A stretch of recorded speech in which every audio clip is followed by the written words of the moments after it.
right. Well, hey, thanks again for everybody jumping on, taking some time out of your day. We're really excited about this webinar. Going to be a great chance to talk about NoPileups and really get into how to turn our analytics into action. A few housekeeping items that we want to toss out before we get started here. The chat button is disabled, so if you do have questions, hit the Q&A button at the bottom of your screen and you can type your question there. If you don't see the QA button, try clicking the view options, and then if you exit full screen, it'll put the webinar into a smaller window, and you should see the Q&A option there. If you run into any technical issues, we do have a team that will be monitoring our Q&A, so you can just let us know and we'll work through it with you. We will also have some time afterwards to address any of the questions that may be popping up throughout the webinar. We'll make sure that we set aside some time for that and answer as many as we can. My name is Alex Marinas. I am Director of Product Management for Tunnel Solutions. Again, really excited to be here. I got my co-pilot. Dan, I'll let you introduce yourself here. Hi, folks. I'm the operations manager for NoPileups here at DRB. Really excited to talk with you today more about NoPileups and how the reporting can work better for you. Perfect. Intros are out of the way. So for those of you who are new, maybe don't have NoPileups currently, are curious about the product, what it is, how it works. NoPileups is a patented full tunnel anti-collision system that really is more than anti-collision. We'll get into that, but it allows you to optimize your wash operations by allowing you to run more cars, but really also provides a level of safety. It will measure the distance between your vehicles, triggering emergency stops when we detect that a vehicle is getting too close. A good example of this is this video here off to the right-hand side. You'll see there's kind of a lot going on. You see a lot of the green dots, and I'll give you kind of a high-level overview of what's happening. So NoPileups uses IP-based security cameras that are strategically placed throughout your car wash tunnel, and we are tracking vehicles from the entrance to the exit of the tunnel. All the green dots, we call those flow points. People tend to ask about those.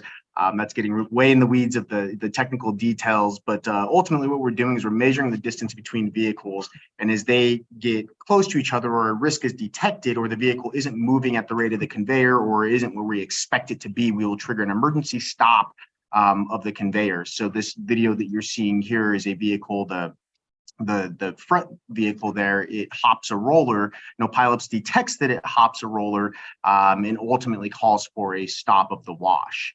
Highly customizable, as you can imagine, because we are watching every vehicle that goes through, there's a decent set of data that we're able to collect and analyze based off of that and provide that back to you as an operator. And again, that ties right into the operational insights that you gain with our product. One of the key features with NoPileups is our Smart Exit solution. For those of you who are currently in the industry and familiar with the anti-collision pad, NoPileups Smart Exit is similar, but I like to say that it's a lot smarter. It's a lot more intelligent than an anti-collision pad. Typically with your AC pads or anti-collision pads, they are, maybe 2x2. They're on the floor at the end of your conveyor. Sometimes they can be difficult to adjust and it's really just not a very intelligent way to monitor the exit. So with Smart Exit, we're able to use, again, computer vision with an IP-based camera and monitor vehicles as they exit the wash, identify if they stall at the wash. So this is a great video where you see that white vehicle there that doesn't pull out in time. NoPileups is able to detect the approaching blue vehicle, identify that they're getting close where there's a risk, and then call for a stop. The neat thing with Smart Exit is as that vehicle pulls out, we will automatically turn back on the conveyor. One of the highlights to Smart Exit there is the amount of configuration that we can add. If you have a tight egress, we can make it so vehicles get a little bit closer. If you have less of a tolerance for getting those vehicles that close, maybe it's a little uncomfortable for you, we can also dial back the settings. There's a whole number of settings that we can manipulate to dial in the system to each site's use case.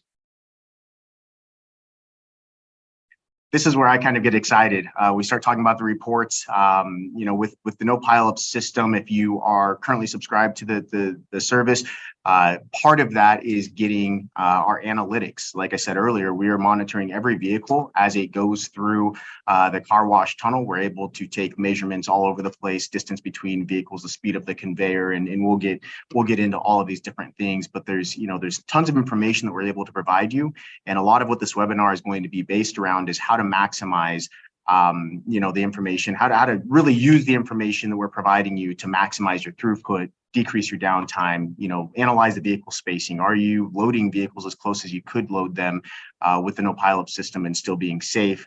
When there is a NoPileups stop, understanding why we're stopping, what's our risk, right? What's causing the stop?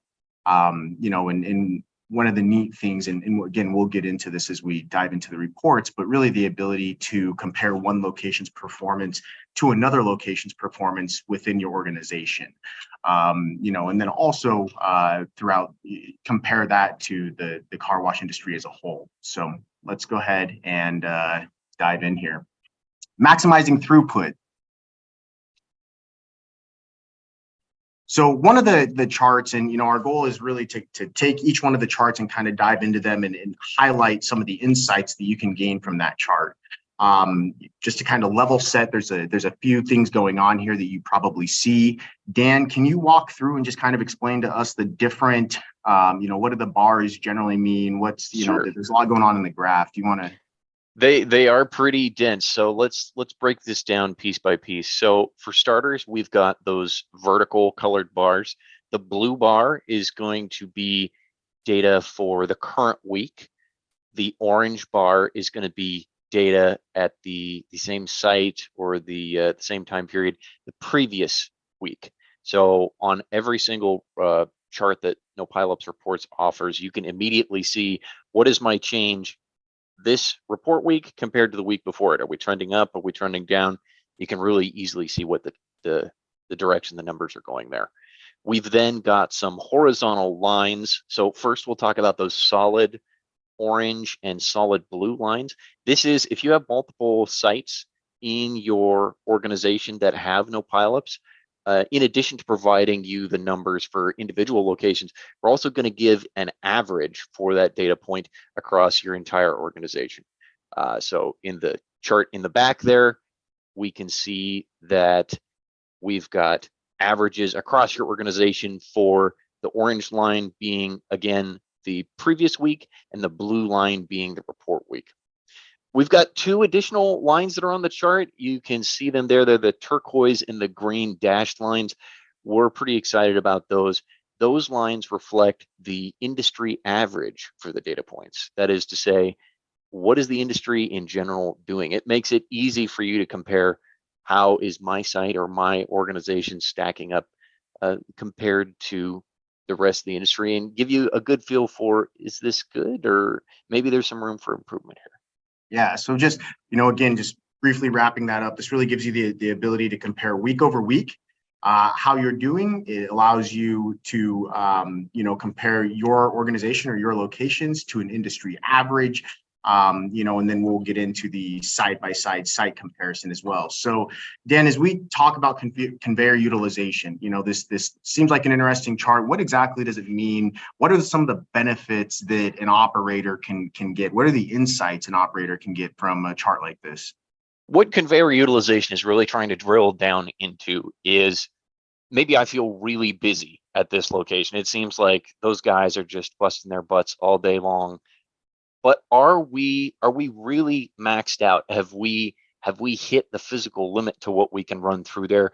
Or is there still an opportunity to run more vehicles through? So a great example is looking at both of these charts. Understand that conveyor utilization is generally speaking not near 100%.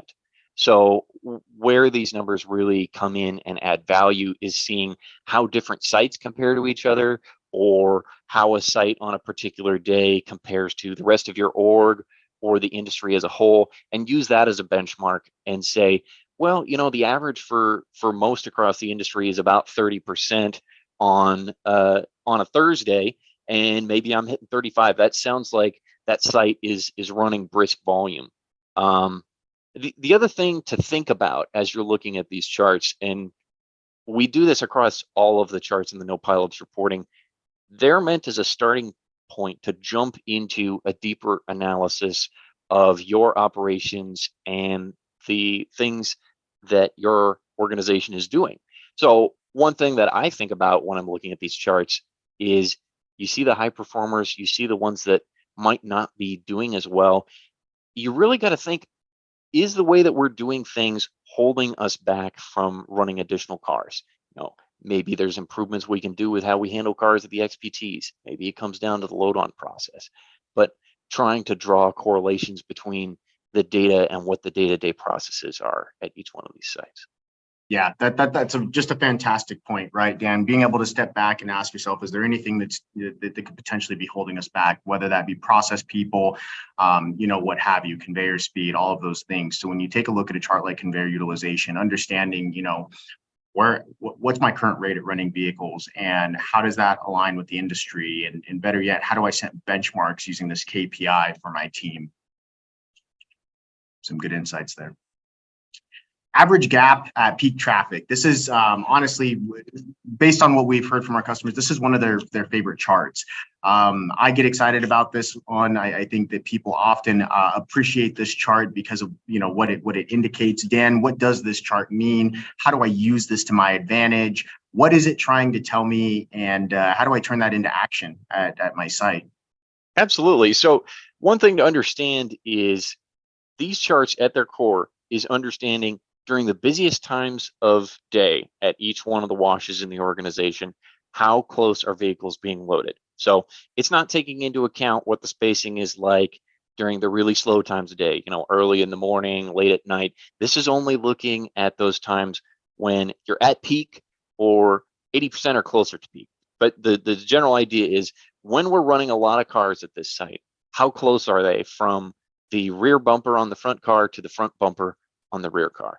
And this is one of those metrics where a lot of operators have real pride in their operations. And they say, man, on Saturdays, we're just loading those cars literally bumper to bumper. I can't get my hand in the middle of there. We're maxing things out.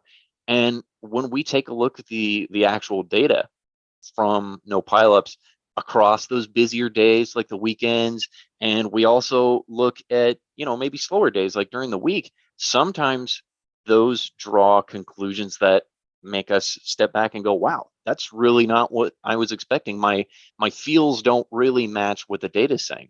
It gives us a real opportunity to get benchmarks that we can judge for improvement across.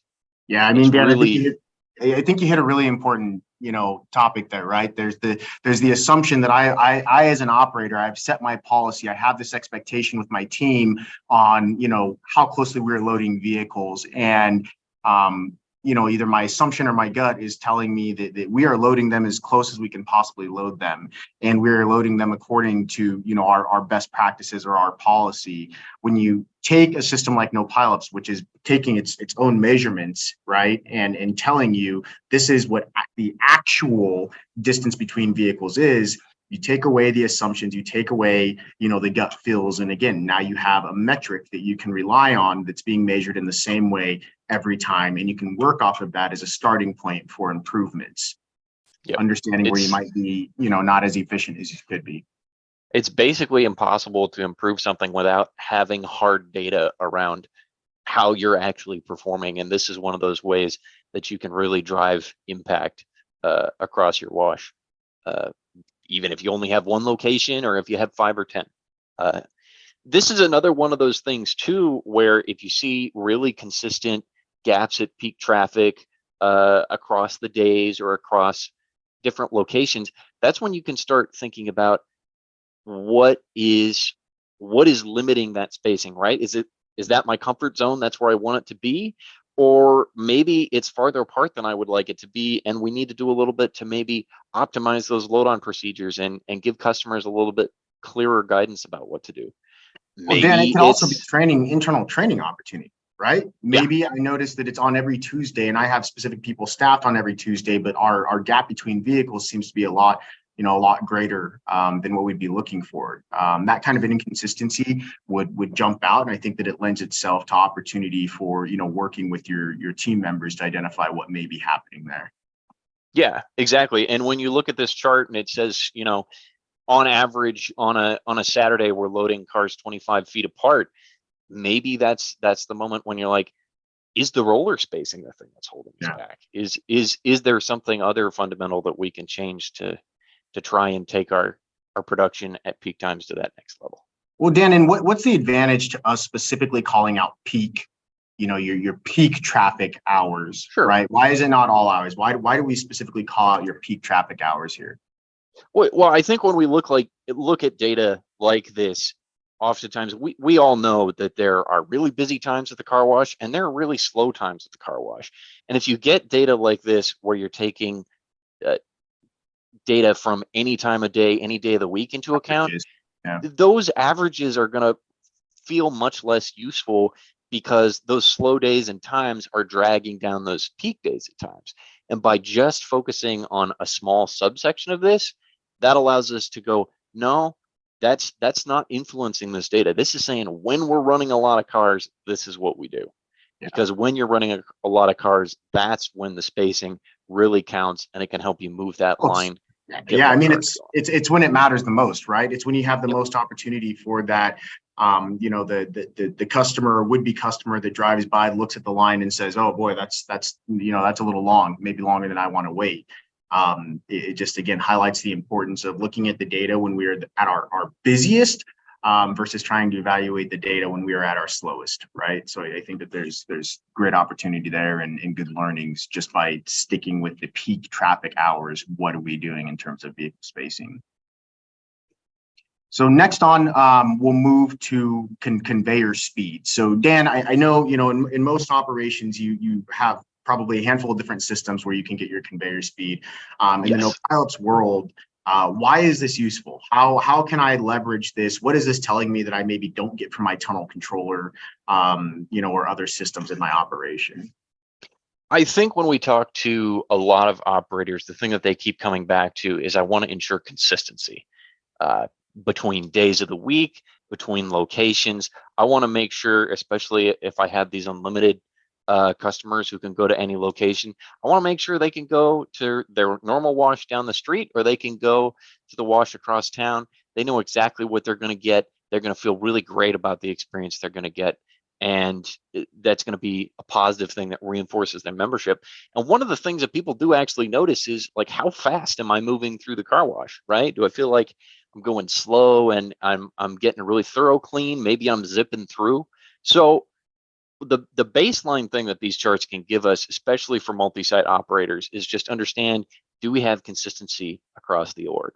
Do we maybe have some locations that run higher than average conveyor speed? How are they doing that? Is that intentional? Is that something we could scale to the other locations so that we get the added throughput benefits across our organization instead of at that one location?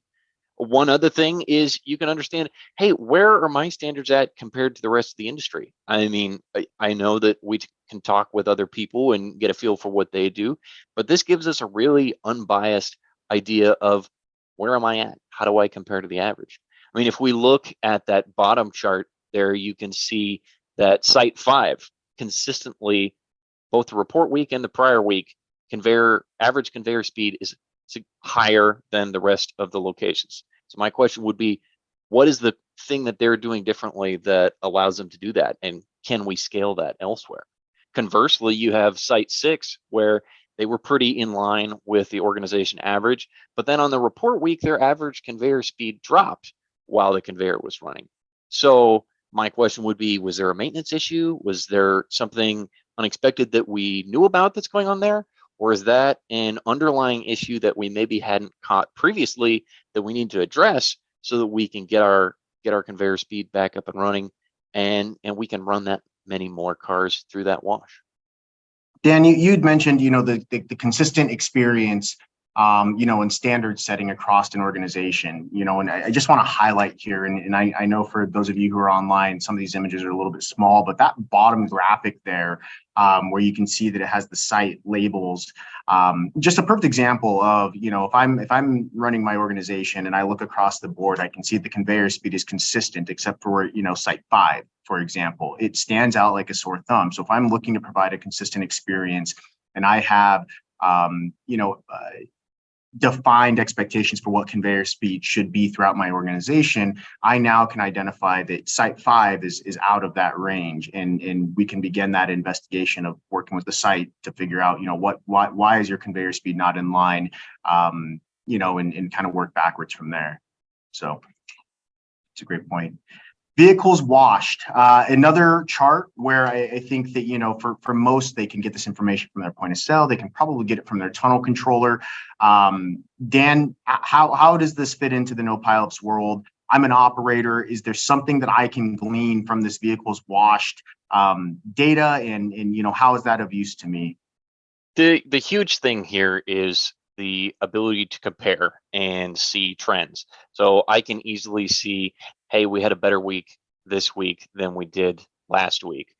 Or I can compare my sites side by side and quickly say, wow, these sites are above average. They're doing great. These sites are below average. Maybe they need a little bit more operational focus. Let's try and bring them up to snuff.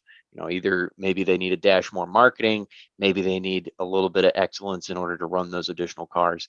But you can quickly, at a glance, compare both diving deep into a single location and see how they're doing week to week, but also just looking across your whole organization and seeing where those rock stars are. Yeah, again, I think, once again, it really comes down to the ability to look across my organization, right? Doesn't matter what point of sale you have, doesn't matter what tunnel controller you have, it doesn't matter if they're all consistent or they're all different. With the NoPileups system, it gives you one single place where you can look across your organization, do a very quick comparison. As operators, site managers, area managers, and so on, you only have so much time in the day, right? So where do you focus your efforts? How are sites performing? Which sites do I give a little bit more care and attention to, to get them up to the standard? So just the ability to do that side-by-side comparison, again, is just great here. Absolutely. Minimizing downtime. This is probably one of my favorite sections, minimizing downtime. Then we have another section you'll hear me say that on. I get excited about the data, so you're probably going to hear me say that a few times. They're all my favorite, but we'll jump in. You can have multiple favorites. I'm going to take that. I'm going to have multiple favorites here. So, here's the thing with downtime. It's not all created equal. I think it's a generic term. And the way that NoPileups addresses downtime, you're going to see that for us, it's important to really get you to understand where your downtime's coming from. So, we have a couple different graphs here. The next slide, we'll go into that, but just starting here, we're looking at average downtime per day. Dan, again, I'm going to ask you what am I looking at here? Why do I care? Sure. How does it help me? What's in it for me as an operator, investigating things like downtime and where it's coming from and all those things? Well, I think the first thing we need to talk about is what do we actually mean by downtime? So when we're looking at downtime in this chart, that means that the conveyor was stopped and there are 2 or more vehicles in the tunnel. So this is not, it's a slow Tuesday and we don't have anybody in the wash and it turned off. This is, we've got multiple cars in the tunnel, probably more than 2 in most cases. So we're impacting the customer experience and we're also reducing the number of cars we can run that hour.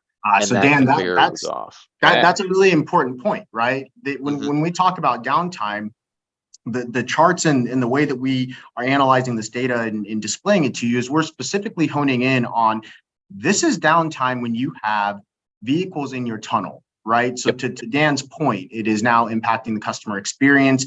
For those that are outside the car wash industry, being in the middle of a car wash, having the equipment turn off, the tunnel light up and your car stop, it can be a little bit jarring. You're looking around, you got soap on the windows, trying to understand, what's going on. And that's not even to get into just the hit to operational efficiency, right? Now my conveyor's turned off. If my conveyor's turned off, I have a risk of losing revenue there. There's money on the line. So, yeah. Well, and I want to point out that this is irrespective of the reason that the conveyor stopped. So this could be somebody hit an e-stop button. This could be NoPileups stopped the conveyor. This could even be the conveyor stopped unexpectedly and nobody triggered it manually. This is any time when the conveyor stops and there are 2 or more vehicles in the tunnel. Yeah. I think as we jump into a little bit more detailed data, just kind of different ways to look at this. In addition to the downtime itself, which we measure in minutes because we want to understand, a bunch of little conveyor stops are not as much of an issue. What really kills us is when we have individual stops that are for long periods of time, and that adds up to real impact to the customer experience and real impact to our bottom line of, we could have washed 10 cars in that 10 minutes that we were down, but we didn't. What can we do to push that a little bit more? Yeah, Dan, I mean, and you touch on it. We've had experiences in the past where we've worked with customers to try to help them identify where their downtime's coming from. And these charts are just, I mean, this is pretty much what we lean back on, right? Working through this and understanding that there are different types of downtimes, downtime, where is it coming from? And one of the things that Dan kind of touched on at the beginning is, the NoPileups reports are really just the beginning of that investigation, right? It's putting the data in front of you, understanding what the data means, and really getting you to ask the question, why is this out of spec? And then from there, working with your teams to better understand what levers can be pulled, the different scenarios and situations that may be coming about that's causing downtime, and trying to get those items resolved. Yeah, well, and one thing I want to point out in this data is we do also capture conveyor idle time in those charts that we have down here at the bottom of the slide. So we also have the ability to say, okay, so we have some downtime, but conveyor idle time is significantly higher. So maybe that's something we need to look into. And this is where, you use those NoPileups reports as a jumping off place. Maybe this means this identifies one or two sites where you want to go shadow employees for the day, or you've got a centralized video system and you're able to pull up video footage and just, kind of watch operations either at the load on or at the XPTs and go, what is different about this site compared to the rest? So again, just narrowing that focus. Well, and also, I didn't mention it at the beginning, and shame on me, I should have, but understand that these reports aren't just designed for the president or the CEO of the company, right? These are designed in such a way that you can have somebody at that level, but you can also have somebody who's a site manager and everything in between be subscribed to these reports. So I always kind of like to use the phrase, tag your team, bring your team in. This is a configuration that you can basically have a setup as to what reports they get, and what locations we're reporting on, but pulling in your site managers and saying, hey, look, this is a metric, this is a KPI that we're using. I want you to drive home with your team that downtime, specifically, downtime and within the categories, we want this to be below X value. So, once again, we're now creating a KPI that is being measured in the same way every single time. And we can start setting standards and, pulling our team along to meet the end goal. All right, so this is your second favorite child, Alex. It might be yeah, absolutely. I love this one because we just have so many examples. We have worked with countless customers in trying to understand why stops are happening, where they're stopping, where it's happening, and what it means, right? And then also the impact that comes from the conveyor stopping. So I like this one specifically because of the number of use cases and really great experiences we've had working with a lot of our customers to solve some obfuscated challenges that they have. So NoPileups stops, right? This one seems pretty self-explanatory. I see a couple categories on here like good and critical, prior week, report week. Of course, we have the chart down there. Dan, give us your great overview of what we're looking at, and how we can leverage some of this information. Absolutely. So when we're looking at where NoPileups triggered stops occur, the big core question that we're trying to answer is which locations have the most risk of having safety incidents, and is there something that differentiates that location from elsewhere? So when we talk about good stops, there's situations where NoPileups detected problematic vehicle behavior and it stopped the conveyor, but there wasn't necessarily a vehicle close behind. Whereas when we look at those critical stops, that's saying not only did we detect problematic behavior and we stopped the wash, but in addition to that, there was another vehicle that was close behind it. So there was an additional layer of risk there. And as we jump into that graph down there at the bottom, a covering the total no pileup stops at the site, this is one of those ones where we are really looking for the outliers on this chart, right? We're looking for the guy at the high end. We're looking for the guy at the low end. You look at that chart and you see that site 9 over there on the far right-hand side, you see that has a lot of no pileup stops there. You'd think that I, as the no pileups operations manager, would be super excited because no pileups is doing its job and it's adding a lot of value there. But when I look at that, the first question I think is, why are so many stops occurring? Yeah. Right? These are stops that are bringing value, but what are the underlying causes to those? And that's where, as we jump into some other of these charts, we can kind of dig into that.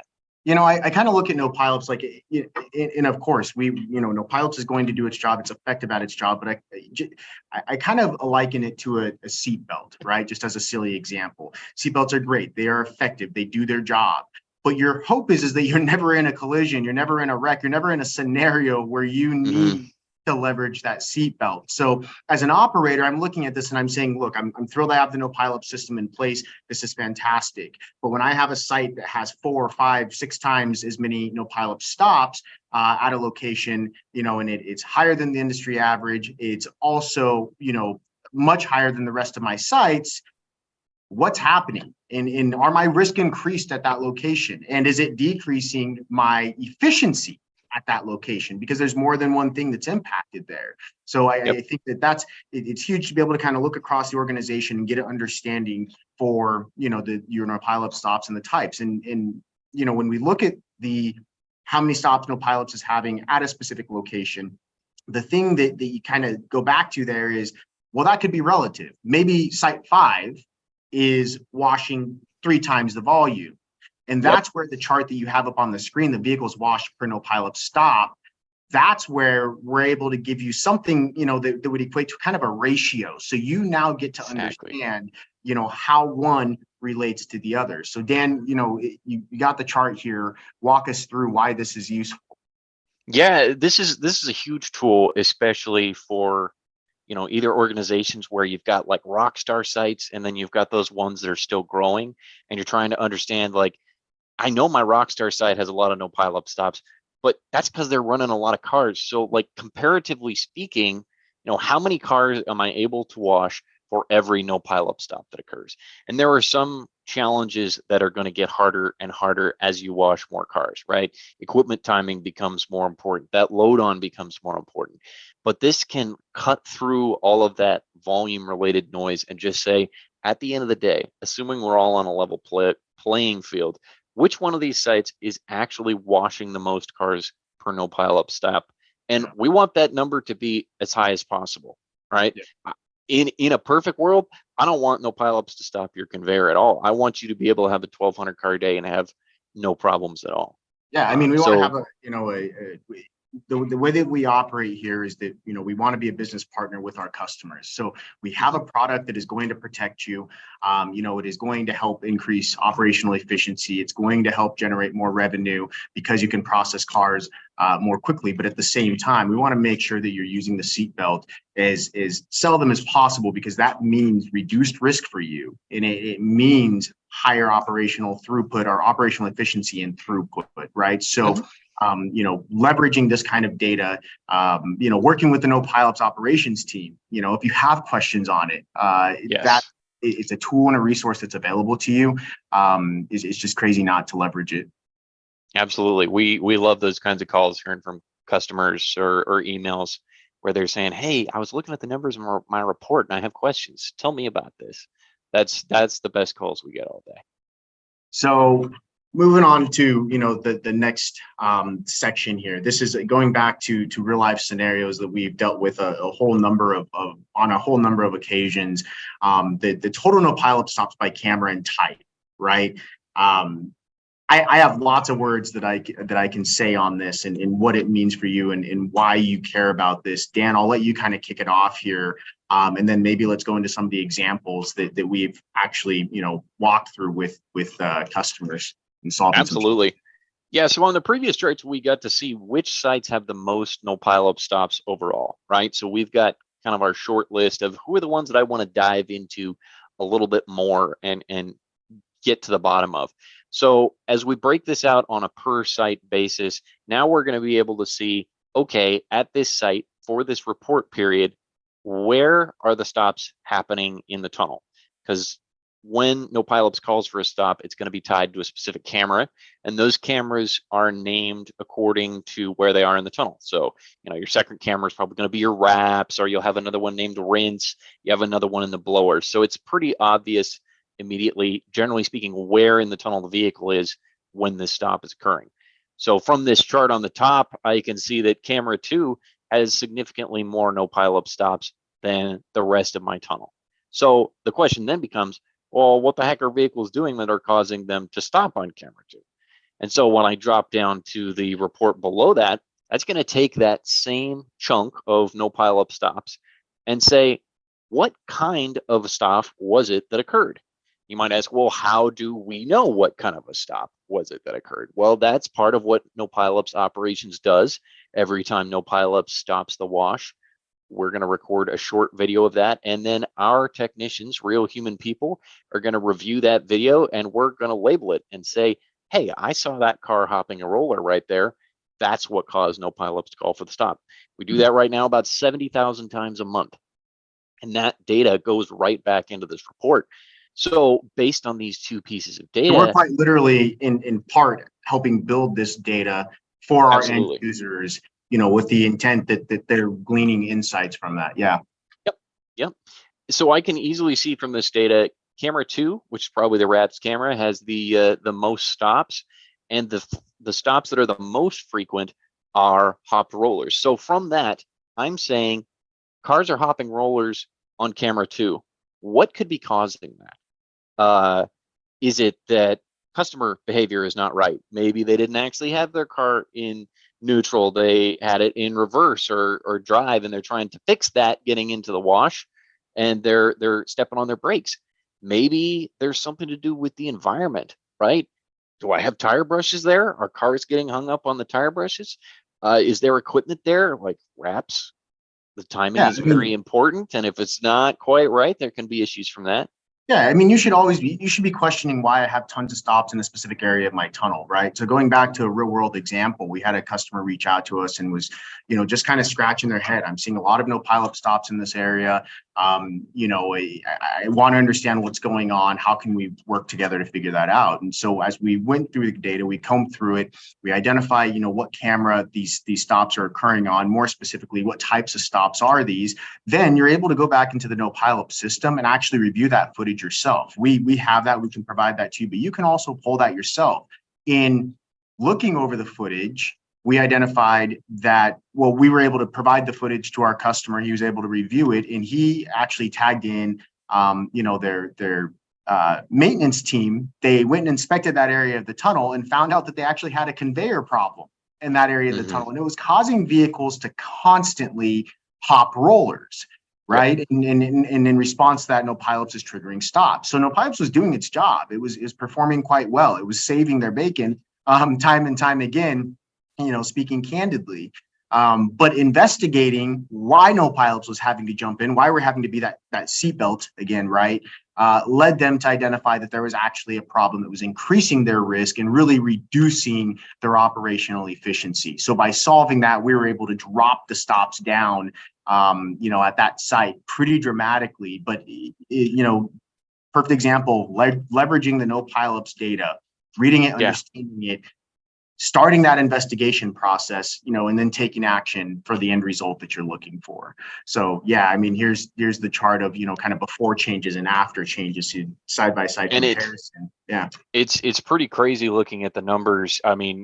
If you're just comparing these visually, you think, oh, well, this hopped roller number is still pretty high for both of them, but notice that those NoPileups reports, the scale on here is dynamic based on the number of stops. So before the changes, we were getting literally 50 hopped rollers, both the report week and the current week, which tells me that this is not a fluke. This is not a one-time thing. This is very consistent.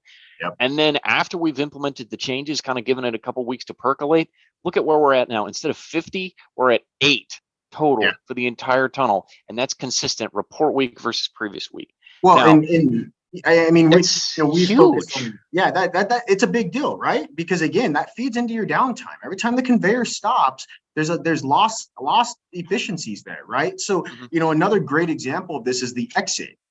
Yep. We've worked with customers in the past where they've had a lot of stops at their exit. They're trying to understand what, man, this is killing me. What's going on?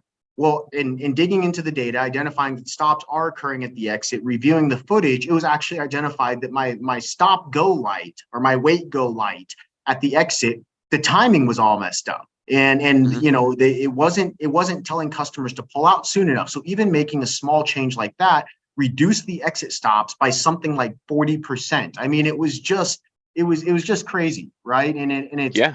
It all starts with just looking at the data, and then tagging in your team and starting that investigation process, understanding where to spend your time. And when you look at a report like the set of reports we're able to provide you, as an operator, like I said earlier, you only have so much time in the day. As a site manager, you only have so much time in the day.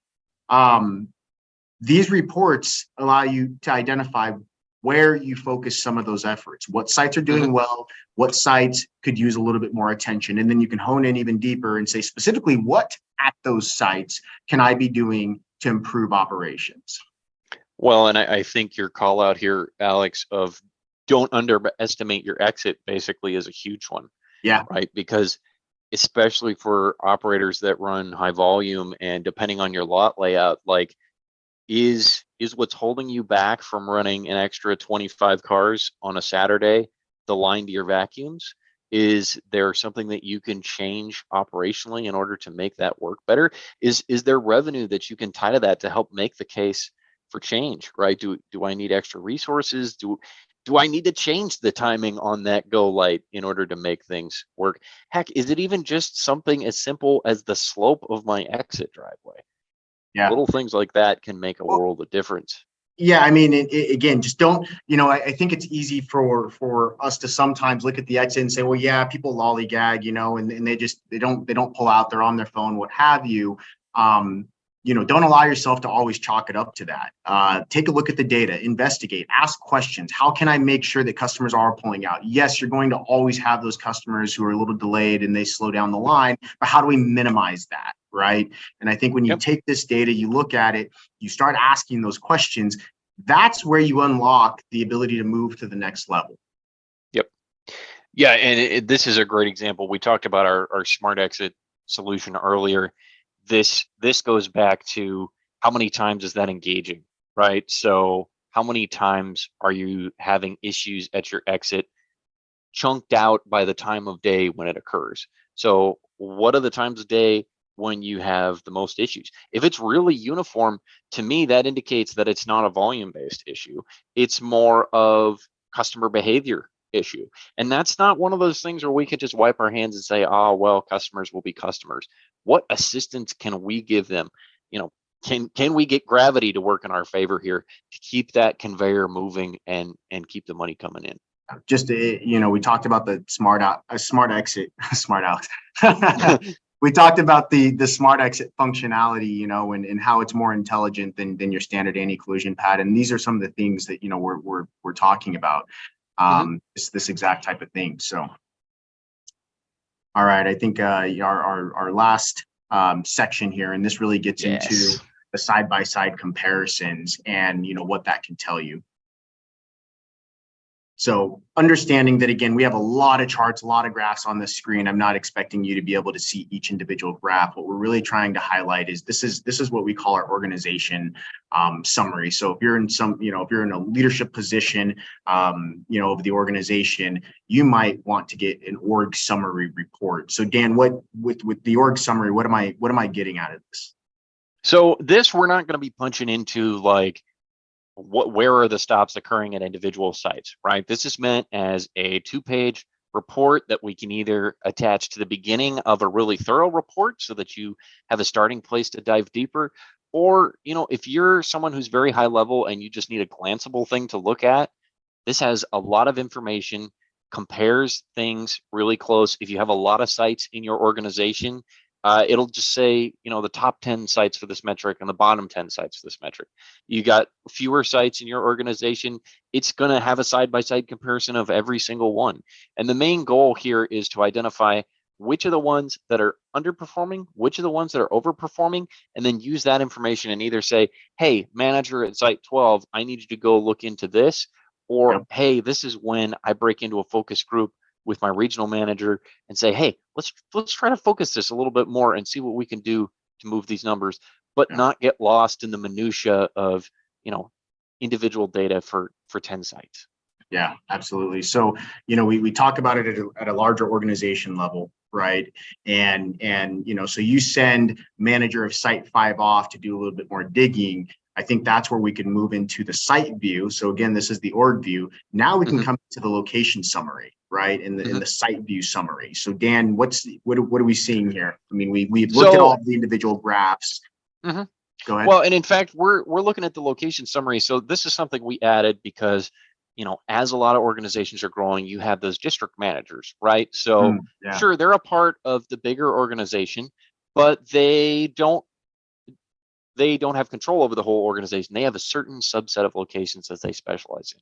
So this lets them get that organization view if they want, so they can see the best of the best across the organization. But this punches in and says, okay, district manager, for the 5 sites you're responsible for, here's how they compare, regardless of how they are in the overall organization. See which ones of those are good. See which ones of those need a little bit more work. And again, have those comparison lines for the organization averages. So it's really easy to see, yeah, this one site is a real rock star, but the rest of my locations are right at the organization average. So maybe that's not where I spend my time. Or I go, oh my gosh, those guys are really below where the rest of the organization is at. That's where I need to call on the cavalry and really dig in deep. Yeah. District managers, right? Area managers. This is the report for you. You get the opportunity to see the larger organization view if that's what you need. But really being able to say, okay, that's great and dandy, but I need to focus my efforts on my specific locations. In a region or however they're laid out. This is the report that is this. It's built for you, right? Yep. And then we don't have a slide for it, but I did want to touch on it because you mentioned it. Beyond this, we also punch in to an individual site view, and that's 3 pages that is dedicated to this one site in particular. And the great thing about the NoPileups reports is they're super customizable. So if you've got some people that it really makes sense to dive deep into the individual locations for, we can get them that. If you've got other people where you just want to give them the top line highlights and they can drive change that way, we can get them that too. This is highly customizable to individual people, and it's the same cost regardless of whether you've got 1 person signed up for it or 50 people signed up for it. So I think that, Dan, that actually takes us kind of right into the next slide here.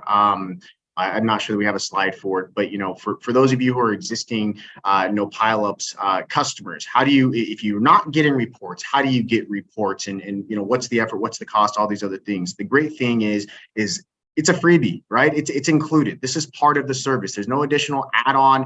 You just need to, you can reach out to our NoPileups support team. You can contact them at, support@nopileups.com. Super responsive, and just let them know that you want to get signed up for NoPileups reports. We'll ask you how many people you want to get signed up, email addresses, those types of things. We'll get you enrolled, and you can start taking this data and turning it into insights almost immediately. These reports, they are sent out once a week, every Wednesday. They'll be in your inbox ready to go. And at any time you can contact us and have us go through a deep dive with you. We are happy to do that. It's part of the service that we offer. If you're not sure how to take the data or how to read the data or take action based on the data, give us a call. Let us talk to you about it. We get excited about this stuff. We're happy to jump on this. I know that we're kind of coming up on time here. We're just a little bit over. I do have a couple questions that I see, but let's see. So Dan, we have a question here that is, for average gap at peak traffic, is this graph telling us that cars are loaded with 20 or so feet between each car? That's great. Let me just jump back here. Average gap at peak traffic. Yeah, so let me jump into this graph just a teeny bit more. So yes, the answer to the question, is this graph telling us how close in feet cars are loaded? That's correct. So these bars, these vertical bars here, are telling us the average number of feet between vehicles that are loaded. So this is saying that on Sunday of this week, during that day, the average for vehicles loaded, again, during the peak hours, was 25 feet, bumper to bumper. It's also saying that the week prior to the report, it was about 20 feet. And we can also see from this that the org average for a Sunday for both the report week and the week prior was also around 20 feet. So from this, I can say that as an organization on Sundays, we're about at 20 feet, and this location is right in that zone. So that's where I would say, yeah, that location, they're not setting any new standards, but they're by no means deficient. If we take a look at this this bottom chart here, we can see this is a comparison side by side of these sites, and this is saying, taking our peak times across the week, what's our average spacing? And so we can see here that site 3, kind of in the middle, the spacing there is significantly lower. And so that's like, hey, those guys are really kicking butt. I wonder what they're doing at that location that's a little bit different than site number 8. And is that something that we can stretch across the rest of our org? Perfect. So the other question that I had here, and I can answer this one real quick. It looks like some of the graphs are average downtime, average gap, and so on. Most of them are a week over week comparison. The question is, are we able to pull data beyond that week over week? Right now, the reports are set static week over week. That is a feature that we have in our backlog and is on the roadmap. We want to expand that capability. There's lots of improvements that we are looking to add for customization to some of these reports. So it's a great ask. It's a great question, and it's something that we are actively working towards being able to provide to you. Well, I think it highlights one of the things that's pretty exciting to me about this, Alex, is this is not something that's set in stone, and this is all the data that we're ever going to have. This is something that we've developed in partnership with some of our customers, and asking, hey, what are the data points that are meaningful to you? But everybody's operation is different. So if you come back and you look at these reports and go, man, I really wish I knew more about this, we're always looking for new ideas to things to add to this, or future insights that would allow this to crank the value for customers even up to the next notch. Yeah, absolutely. Right on point with that, Dan. So again, I know we ran a little bit over on time. You get into this data stuff, you get into the reports, it's easy to just continue talking about it. I had a great time, working with everybody here and answering some of these questions that you had, and hopefully you're able to take something out of this and really, learn how to leverage the data that NoPileups can provide you and turn that into action and really understand that looking at that data is just the beginning of that investigation. And like I said before, don't be afraid to tag your team in on this data. Mm-hmm. They will appreciate having some consistent KPIs that they can look at. And most site managers I talk to, they're excited about figuring out how to be more efficient and addressing some of the things that they're running into. So thank you for your time today. Thanks for jumping on. If you have any more questions, feel free to reach out to us. If you're interested in signing up for NoPileups, contact your sales rep and they can get you all the information you need. If you have NoPileups currently but are not subscribed to reports, again, you can reach out to our support team by emailing support@nopileups.com. I hope everybody has a great rest of your day. Thank you again for joining.